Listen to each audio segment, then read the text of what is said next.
Good morning, everyone. Welcome to the Money Matters, the week ending October 10th, 2025.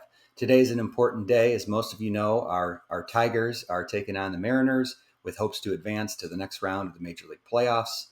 We got Scooble on the mound, so send them some good wishes. Even if you're not a Tigers fan, the rest of us would certainly appreciate it. On to the Money Matters. I'm going to go a little out of the box today.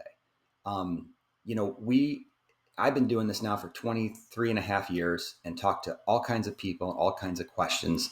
And the theme that comes up from people who are, somewhat successful to very successful is always, hey, what are other people doing? Am I making the right decisions here? We tend to a lot of times look for justification in what others are doing for better or worse.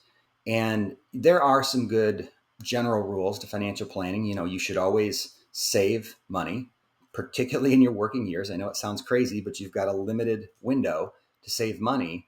And when you're working, whether you're making $5,000 a month or $50,000 a month, you really got to try to carve out a chunk of that. We recommend 15 to 20% and save.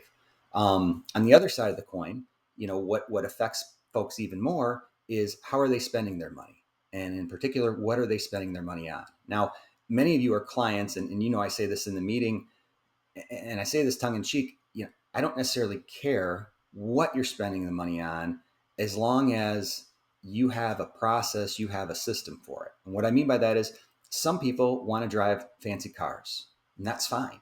Some people want to go on really nice trips, and that's fine. Some people maybe want more things. Some people want more experiences. There's not a right or wrong there as long as you have a system and you're still saving. And again, within reason.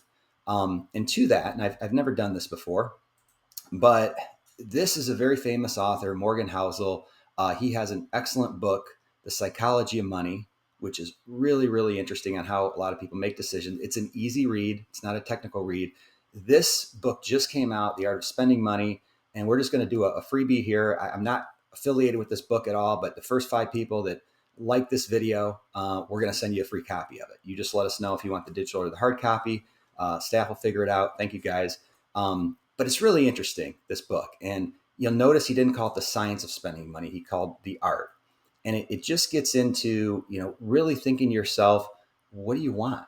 And why do you want it? Sometimes you think, well, I really want this, but do you? Or is it just because your neighbor has that and you thought it'd be cool?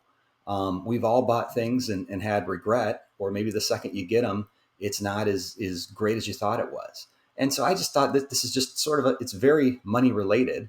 But instead of just going, to the hard number, hey, X gets you to retirement, start thinking about what do you really want to spend your money on? What will you want to spend your money on?